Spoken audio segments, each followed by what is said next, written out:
우리 주님의 은혜와 평강이 여러분들에게 충만하시기를 소망합니다. 네, 옆에 있는 분들이랑 잠깐 인사하는 시간 갖도록 하겠습니다. 주님의 이름으로 사랑합니다. 인사합니다. 주님의 이름으로 사랑합니다. 축복합니다. 예, 오늘 우리가 마가복음 4장에 있는 말씀 함께 말씀을 나눠보려고 합니다. 마가복음 4장에는 특별히 오늘 본문 말씀은 제일 마지막 결론 부분에 해당하는 부분이고요. 마가복음 4장 전체를 보면 씨 뿌리는 비유가 나옵니다. 30배, 60배, 100배 이 이야기가 나오고 또 등불 비유에 대한 이야기가 나옵니다. 등불은 밝게 드러나도록 꼭대기 위에 이렇게 올려놔야 된다라고 하는 말씀을 하시고요. 그리고 겨자씨 비유도 예수님이 말씀을 하십니다. 정말 눈에 보이지 않을 것 같은 그렇게 작은 겨자씨가 자라나서 많은 사람들을 유익하게 하고 또 심지어는 새들까지 깃들인 그런 놀라운 은혜의 말씀을 예수님께서 하시고 난 다음에 결론적으로 말씀하신 것이 오늘 마가복음 4장 35절에서 41절의 말씀입니다. 제가 오늘 말씀의 제목을 바람과 바다를 복종시키신 이야기로 정해 보았는데요. 오늘 본문의 말씀은 신앙생활을 하는 저와 여러분에게 정말 너무나도 중요한 말씀이고 신앙생활을 10년, 20년 또는 평생 해오신 분들 같은 경우에도 어떻게 보면 저도 마찬가지인데요. 매너리즘에 빠지게 되는 그런 일들이 있거든요. 흔히 하는 이야기로 술에 술 탄 듯 물에 물 탄 듯 그런 신앙생활인데요. 오늘 이 말씀은 예수님께서 아주 의도적으로 예수님께서 아주 강조하셔서 말씀하시는 중요한 내용입니다. 제가 먼저 좀 말씀을 드리자면 예수님께서 제자들에게 하시는 오늘의 본문의 말씀은 유대인이냐 이방인이냐가 중요하지 않다는 거예요. 그 사람이 유대인이냐 유대인이 아니고 이방인이냐 아무 중요하지 않다. 그러면 뭐가 중요하냐? 어떤 사람이 삶의 현장에서 현실의 삶에서 구체적인 행위로 하나님의 뜻을 구현하느냐가 중요하다는 거예요. 다시 말씀드리면 누가 참된 크리스찬이냐라고 하는 거예요. 누가 참 제자냐 하는 것입니다. 제가 여러분들께 이렇게 말씀을 드리면 아이고 목사님 그건 내가 다 잘 알아요 이렇게 이제 하실 분들이 계셔서 제가 좀 더 과격하게 말씀을 드리자면 오늘 본문의 말씀을 잘 읽어보면 예수님을 믿느냐 믿지 않느냐가 중요치 않다는 겁니다. 제가 과격하게 말씀드린다고 했어요. 예수님을 믿느냐 믿지 않느냐가 중요한 게 아니라 진심으로 하나님의 뜻을 그 사람이 행하고 있느냐가 중요하다는 거예요. 아멘 하셨어요. 여러분 우리는 아이고 뭐 예수님만 믿으면 되지. 아이고 목사님 그런 소리 말아요. 나 얼마나 열심히 신앙생활하고 있는데. 이렇게 생각하고 신앙생활하는 사람들이 얼마나 많은지 모르는 거예요. 여러분 한번 생각을 해보세요. 내가 예수님을 믿는다고 하는데 예수님을 믿는 자로서 전혀 예수님을 믿는 사람으로서의 행동을 하지 않는다. 그러면 그 사람이 예수님을 믿는 사람입니까? 궁극적으로 믿지 않는 사람입니까? 대답하지 마세요. 대답하지 마세요. 너무나 분명하다는 거죠. 그 말씀을 오늘 본문을 통해서 예수님이 하고 계십니다. 여러분들은 그러실 거예요. 바람과 바다를 잔잔케 하신 이 이야기가 왜 그렇게 흘러가나 그러실 텐데 말씀을 한번 잘 묵상해보면 아 그렇구나 깨닫게 되신 대로 정말 하나님 기뻐하시는 신앙으로 나아가실 수 있기를 진심으로 부탁드립니다. 제가 왜 이렇게 서로는 좀 길게 말씀을 드리냐면 너무 안타까워서 그래요. 너무 안타까워서 현 시대가 너무 안타깝고 또 한국 기독교가 너무 안타깝고 모르겠어요. 제 장기 중에 심장이 떼어지는 그런 아픔을 제가 겪어보지는 못했지만 감히 제 심장이 뜯겨서 나가는 것 같은 그런 아픔입니다. 요즘. 사랑하는 성도 여러분, 오늘 이 말씀을 통해서 저와 여러분이 한 번쯤은 내 신앙의 모습을 좀 체크해보는 시간이 되셨으면 좋겠어요. 예수님이 제자들을 세우신 이유에 대해서 마가복음 3장 14, 15절에 이렇게 되어 있어요. 제가 읽어드릴 테니 잘 한번 들어보세요. 안 찾아보셔도 돼요. 이에 12를 세우셨으니 이는 자기와 함께 있게 하시고, 예수님이 12제자를 세우신 이유가 예수님과 함께 있게 하시고, 그리고 또 보내서 전도도 하며 복음을 전하는 것이죠. 그러면서 뭐라고 말씀하시냐면 귀신을 내쫓는 권능도 가지게 하려 하심이라, 이렇게 말씀하셨어요. 그러니까 예수님께서 제자를 세우신 목적은 예수님과 함께 있게 하시고 복음을 전하는 전도자의 삶을 살게 하시고 권능을 행할 수 있는 주님의 제자로, 그렇게 12명의 제자를 세우셨다, 이렇게 말씀을 하고 있습니다. 오늘 본문 말씀인 35절을 보시면 이렇게 되어 있어요. 제가 읽어드릴게요. 그날 저물 때에 제자들에게 이르시되 우리가 저편으로 건너가자 하시니, 한번 따라해 주실까요? 저편으로 건너가자. 네, 이 저편으로 건너가자라고 하는 이 말씀이 이방인 지역으로 가자라고 하는 5장 1절에 보면 거라사 지방으로 되어 있는데 가다라 지방이라고도 합니다. 이방인 지역으로 가자, 이방인 지역으로 가서 거기서 복음을 전하자, 말씀을 전하자, 그리고 권능을 행하자. 예수님께서 이렇게 제자들에게 말씀하고 계신 것이 오늘 35절의 말씀입니다. 그런데 35절의 말씀에 보시면 그날 저물 때에 제자들에게 이르시되, 제자들에게 말씀하셨다라고 하는 것인데요, 이 말씀하셨다라고 하는 동사가 현재형으로 되어 있습니다. 제가 여러분들께 마가복음의 기적 이야기를 쭉 설명을 드리면서 마가복음을 함께 읽어가고 있는데, 제가 이 부분을 항상 말씀을 드리거든요. 왜 이 부분이 중요하냐? 아이고 뭐 과거형이 뭐가 중요해요? 현재형이 뭐가 중요해요? 이러실 수 있는데 현재형이라고 하는 것이 굉장히 중요해요. 왜냐하면 여러분 오늘 본문의 말씀이 과거 2000년 전에 그런 일이 있었대, 호랑이 담배 피던 시절에 그런 일이 일어났었대, 과거형이 아니라는 겁니다. 예수님께서 오늘 그날 저물 때에 제자들에게 이르시되 말씀하시되, 현재형으로 쓰인 것은 이 이야기가 과거의 사건으로 끝이 아니라 현재, 오늘, 지금 저와 여러분에게도 예수님이 말씀하시고 계시는 하나님의 말씀이다 라고 하는 사실입니다. 이것을 잊지 마시기 바랍니다. 36절을 한번 보시면 그들이 무리를 떠나 예수를 배에 계신 그대로 모시고 가매 다른 배들도 함께 하더니, 이렇게 되어 있어요. 여러분 한번 따라해 주실까요? 배에 계신 그대로 모시고.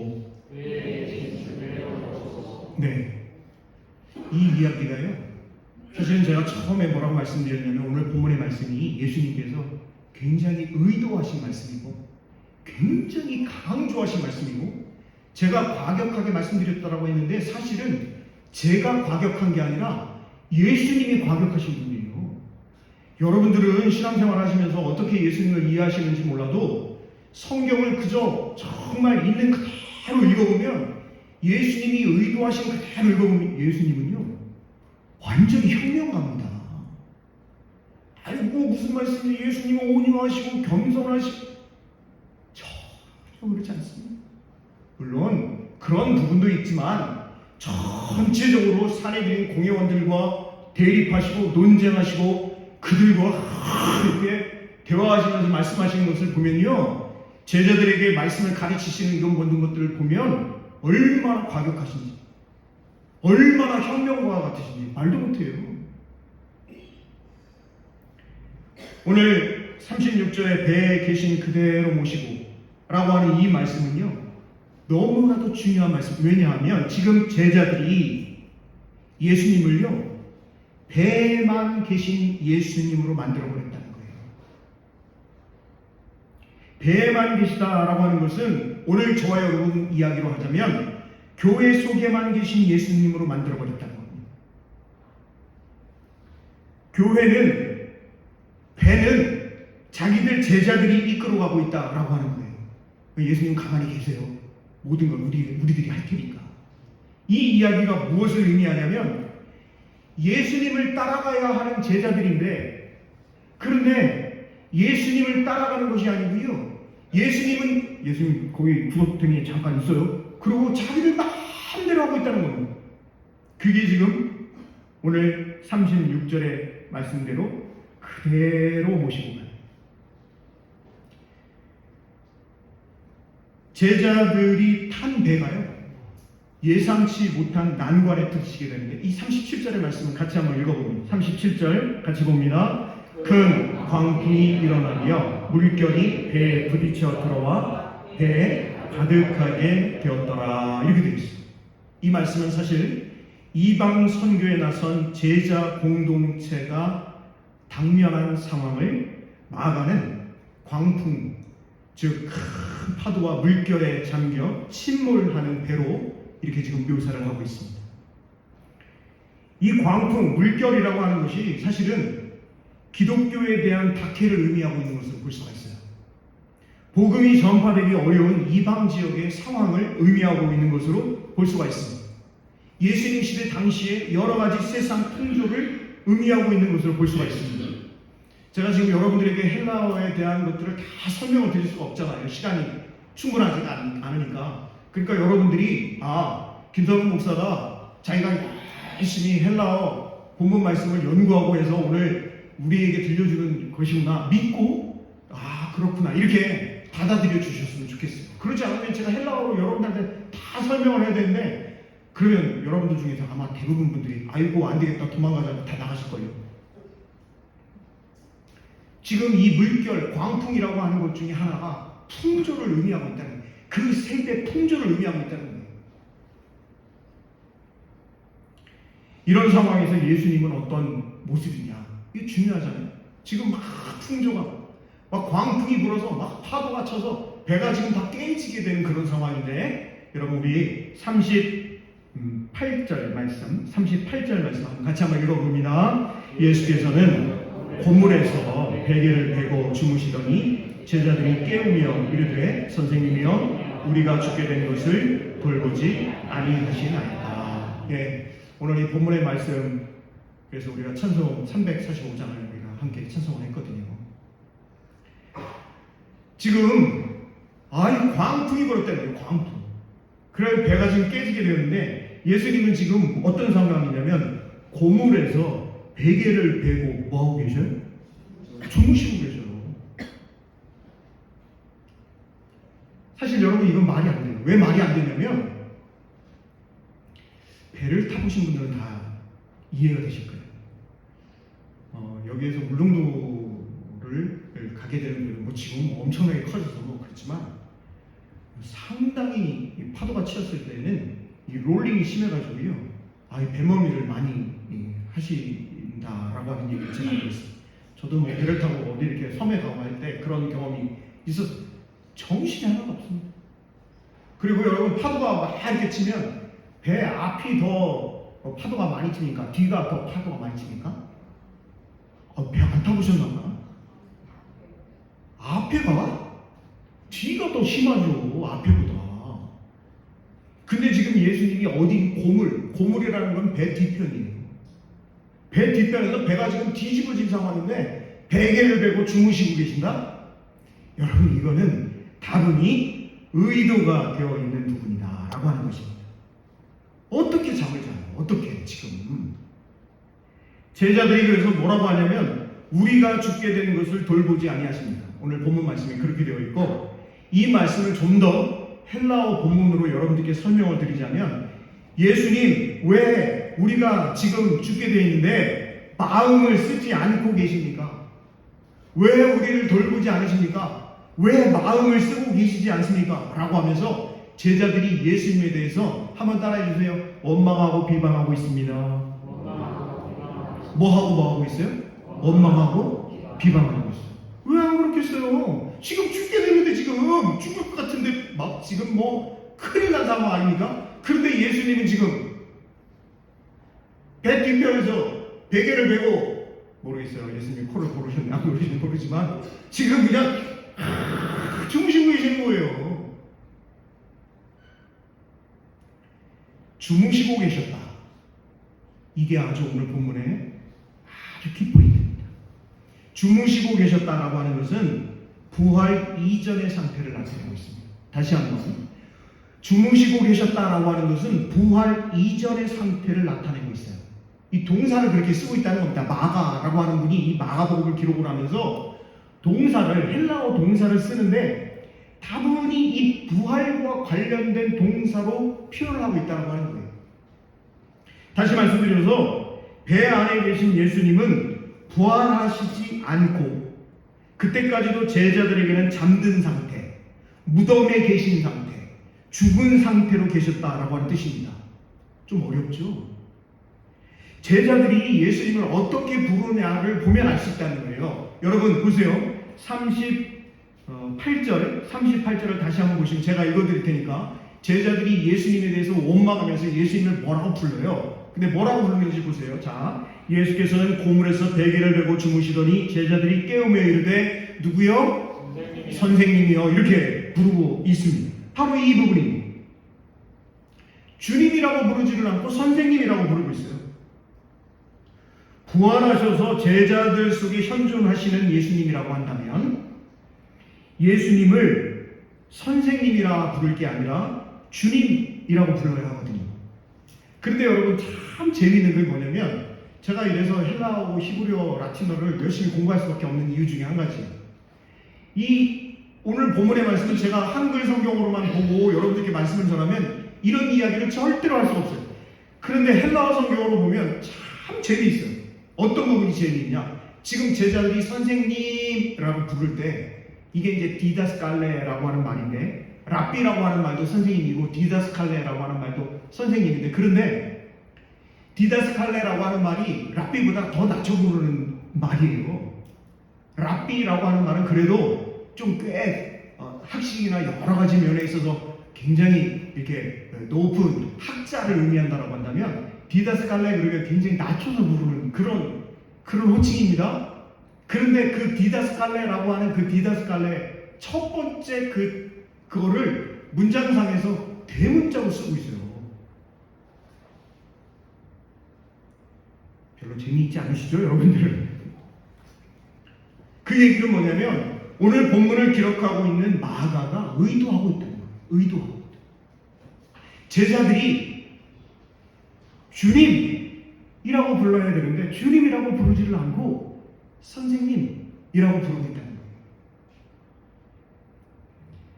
일으키다라고 하는 말이 나오고 있는데 이 38절에 보면 예수께서는 고물에서 베개를 베고 주무시더니 제자들이 깨우며 이르시되 선생님이여 우리가 죽게 된 것을 돌보지 아니하시나이까 이렇게 되어 있는데요. 여러분 이 깨우며라고 하는 말이 일으키다라고 하는 말이거든요. 깨우며라고 하는 게. 그런데 여러분 이 깨우다, 일으키다라고 하는 이 말도 마가가 즐겨 사용하는 부활을 나타낼 때 쓰는 동사로 사용을 하고 있어요. 여러분께 제가 한번 질문을 드릴게요. 예수님을 일으키시는 분, 다시 말씀드려서 부활케 하시는 분이 누구십니까? 너무 어려워서 질문이 너무 어려워요. 여러분들이 조금 좀 이렇게 좀 경색이 되는 것 같아요. 그냥 편하게 생각을 해보세요. 예수님이 십자가에 달려 돌아가시고 무덤에 3일 동안 계셨는데 그 예수님을 부활케 하신 분이 다시 살아나게 하신 분이 누구예요? 그렇죠. 하나님이시죠. 이거를 여러분들이 잘 알고 계시면서 자 보세요. 그런데 오늘 본문 38절에서 예수께서는 고물에서 베개를 베고 주무시더니 제자들이 깨우며라고 하는 이 동사를 제자들이 부활시키며 이렇게 기록을 하고 있다는 거예요. 마가의 비판적인 의도를 오늘 본문 말씀을 통해서 우리가 잘 깨달아야 하는데요. 여러분 어떤 부분을 지금 마가가 강조를 하고 있냐면 하나님께서 하셔야 하는 부활의 그 능력을 지금 제자들이 자기들이 예수님을 일으키고 있습니다. 예수님을 깨우고 있습니다. 예수님을 부활케 하고 있는 거예요. 우리가 죽게 된 것을 돌보지 아니하시나이까? 우리가 죽는 것에 당신 마음 쓰시지 않으십니까? 라는 제자들의 말은 도움을 청하는 간절한 부르짖음이기보다는 주님에 대한 원망과 비난이 강하게 나타나 있거든요. 죽을 지경에 이른 것은 사실이에요. 지금 뭐 파도가 막 광풍이 일어나가지고 예수님이 야 우리 바다 저편으로 가자 라고 해서 가는데 그렇게 됐다는 거죠. 불어닥치는 세상 풍조와 몰아닥치는 박해의 시련 속에서 교회의 존립 자체가 위태로운 지경입니다. 그러나 죽게 되었다고 해서 예수님을 향해 부르짖기만 하고 원망만 한다면 그거는 미숙한 신앙이죠. 그리고 하나님께서 하셔야 할 일들을 자기들이 하고 있다면 그것이야말로 불신앙임에 틀림이 없다라고 하는 사실입니다. 지금 예수님을 원망하면서 예수님의 지금 억지로 지금 깨우고 있는 그런 제자들의 모습이거든요. 그런데 예수님께서 제자들에게 그리고 저와 여러분에게 보여주고 계시는 믿음은 어떤 믿음이냐? 39절의 말씀입니다. 우리 39절 말씀 같이 읽어봅니다. 예수께서 깨어 바람을 꾸짖으시며 바다더러 이르시되 잠잠하라 고요하라 하시니 바람이 그치고 아주 잔잔하여 지더라. 여러분, 제자들이 바람과 파도 앞에서 무서워 떨며 도움을 청한 것에 반해서 예수님의 모습은 어떻습니까? 예수님의 모습은요, 깨어 바람을 꾸짖고 바다를 향해 고요하고 잠잠하라 명령을 하고 계십니다. 사람들은 흔히 위급한 경우를 당하거나 절망적인 상황에 처하게 되면 어찌할 바를 몰라 당황하기도 하고 그러한 현실에 쉬이 굴복하게 됩니다. 그리고 불가항력적인 상황에서 어쩔 수 없었다라고 하면서 자기 자신을 변명하거나 합리화하게 됩니다. 외압에 못 이겨 변절하거나 박해를 견디다 못해 배교하는 경우도 예외는 아닙니다. 더욱이 오늘 본문의 말씀 이야기가 암시하는 대로 초대교회의 선교 과정에서 제자들이 당면했던 이방 세계의 바람과 불어닥친 박해의 물결은 교회의 존립과 그들 자신의 생명마저 위협했음에 틀림없습니다. 그런 상황에서 우리가 죽는 것이 당신에게는 마음 쓰이지 않습니까? 라고 하는 제자들의 불만과 원망은 어떻게 보면 너무나도 당연한 일임에 틀림이 없습니다. 하지만 이러한 변명으로는 현실을 극복할 수 없다라고 하는 것이죠. 예수님의 모습은 39절을 다시 보실까요? 깨어 꾸짖으시고 명령하고 계시죠. 여러분, 이 마가가 말입니다. 이 깨어라고 하는 것에 있어서 또 부활의 용어로 사용을 하고 있어요. 부활을 나타내는 에게이로라고 하는 동사로 또 이 깨어라고 하는 이 말씀을 사용하고 있다고 하는 겁니다. 부활의 수동적인 표현입니다. 예수님이 일어나지게 되셨다, 이렇게 표현을 하고 있는 거예요. 예수님을 일으키실 수 있는 분이 누구라고 여러분들이 말씀하셨죠? 그래요. 예수님을 일으키실 수 있는 분, 예수님을 부활케 하실 수 있는 분은 하나님이시고 하나님의 권능이 예수님을 통해 역사하셨다라고 하는 것을 결코 놓치지 말아라. 마가가 그렇게 저와 여러분에게 알려주고 있는 것이죠. 그리고 예수님을 일으키신 하나님의 권능에 힘입어 예수님은 바람을 꾸짖을 수 있고 바다를 향해 고요하고 잠잠해지라 명령하실 수 있었다라는 사실입니다. 제자들처럼 타력적인 믿음이 아니라 부활의 권능에 힘입어 저와 여러분도 예수님처럼 바람과 바다를 꾸짖고 명령할 수 있는 그런 자력적인 믿음이 되기를 마가가 마가복음을 기록하면서 오늘 본문의 말씀을 기록하면서 철저하게 동사를 쓰면서 부활과 관련된 동사로 쓰고 있다라고 하는 사실이에요. 참 재밌죠. 40절 한번 같이 한번 읽어볼까요? 40절 같이 한번 읽어보면 40절입니다. 이에 제자들에게 이르시되 어찌하여 이렇게 무서워하느냐? 너희가 어찌 믿음이 없느냐 하시니. 여러분, 이 말씀이 참 제 마음에 큰 충격을 줍니다. 예수님을 따르노라 하는 제자들의 신앙이 이렇듯 불신앙으로 규정되고 있다라고 하는 사실이에요. 예수님 뭐라고 하세요? 이에 제자들에게 이르시되 어찌하여 이렇게 무서워하느냐? 너희가 어찌 무엇이 없느냐? 믿음이 없느냐? 어찌 믿음이 없냐?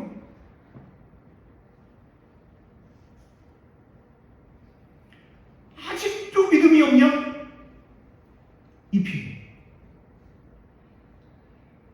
제자들아, 어찌해서 이렇게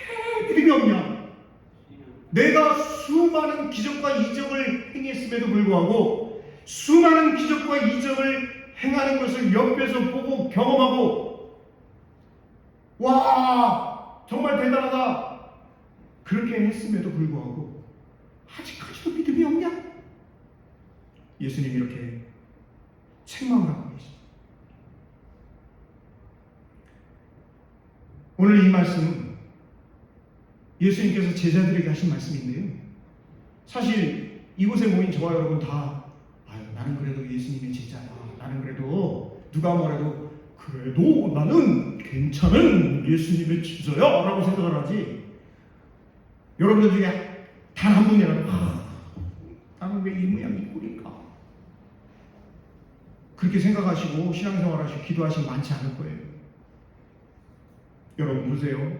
마가를 통해 주님께서 말씀하시고자 하시는 믿음은 무엇일까요? 그것은 예수님을 믿는 믿음에서 한번 따라해주세요. 예수님을 믿는 믿음에서 예수님의 믿음으로 잘 따라가셔야 돼요. 예수님을 믿는 믿음에서 예수님의 믿음으로 성장하라 이 말씀이에요. 나 예수님 믿어요. 거기에서 끝나는 것이 아니라 예수님이 가지신 그 믿음을 소유해라 라고 우리 주님께서 말씀하고 계신 것이에요. 이게 무슨 얘기냐? 바람과 바다를 복종시킨 오늘 본문의 말씀은 이방 선교의 과정에서 겪었던 초대교회의 위기와 신앙적 갈등을 반영하고 있습니다. 그리고 그러한 현실을 극복하려면 어떤 믿음을 갖고 있어야 하는지 마가가 예수님의 그 말씀을 통해서 우리에게 가르치고 있는 것이죠. 폭풍이 불고 파도가 밀어닥치는 절박한 선교 현실 속에서 우리가 죽는 것이 당신에게는 마음 쓰이지 않습니까? 라고 하는 식의 의존적인 믿음으로는 교회 존립이 유지될 수 없다라고 하는 말씀이에요.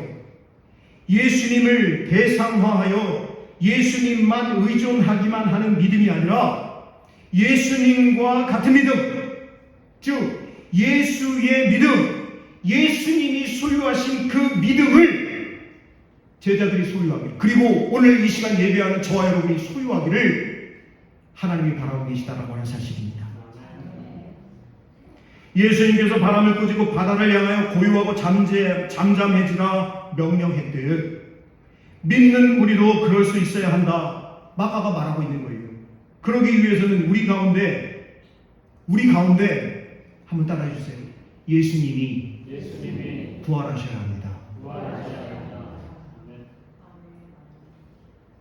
그러려면 예수님이 저와 여러분의 삶 가운데 역사하셔야 된다는 하는 사실이에요. 믿는 우리 가운데서 그분이 일으켜져야 합니다. 죽은 자들 가운데서 다시 주님이 살아나야 합니다. 그럴 때 예수님은 이미 배 안에 계신 그대로의 예수님이시었고 선생님이라 불릴 수 없습니다. 과거의 예수님이 아니라 부활하셔서 지금도 믿는 자들 가운데 현존하시는 예수님이어야 합니다. 그래야 그분의 권능이 저와 여러분을 통해 역사하실 수 있습니다. 마가가 예수님의 입을 벌려 제자들의 믿음 없음을 비판하는 것도 의존적인 그들 믿음의 무력함을 꿰뚫어 보고 있었기 때문이었습니다. 그들 제자들에게서 예수님은 주무시고 계신 예수님이지 부활하셔서 지금도 권능으로 역사하시는 그런 예수님이 아니었다라고 하는 사실을 마가는 분명하게 저와 여러분에게 알려주고 있는 것이지. 말씀을 마치려고 합니다. 사랑하는 성도 여러분, 오늘날 교회의 현실이야말로 세상 풍조에 휩쓸려 표류하는 것과 같지 않습니까? 시류에 영합하여 물질 축복 운운하며 기복신앙을 조장한다면 교회 역시 물결이 이미 배를 가득 채운 것과 같은 형국이 아닐까요? 정말 저와 여러분의 심령 가운데, 저와 여러분의 삶 가운데 부활하신 예수님이 살아서 역사하신다라고 한다면 여러분, 저와 여러분이 어떤 삶을 살아가야 할지는 너무도 분명한 것입니다. 저와 여러분의 믿음의 배의 예수님은 어떤 상태에 계신 예수님이십니까? 오늘 본문의 말씀이 저와 여러분의 영혼을 비추는 거울일 수 있기를 소망합니다. 우리의 믿음도 믿음 없는 자리로부터 다시 시작할 수 있는, 그래서 예수님을 믿는 믿음으로 끝나는 것이 아니라 예수님이 가지셨던 그 믿음, 예수님이 가지셨던 그 권능의 삶을 살아갈 수 있는 우리 성도님들 다 되실 수 있기를 우리 주님의 이름으로 축복합니다. 기도하겠습니다. 고맙고 감사하신 하나님, 오늘 마가복음 4장 35절에서 41절의 말씀을 통해서 우리의 삶과 우리의 신앙이 예수님을 믿는 것에서 끝나는 것이 아닌 예수님의 믿음, 예수님의 권능을 소유한 부활하신 예수님과 함께 동행하는 삶이 되게 하여 주시옵소서.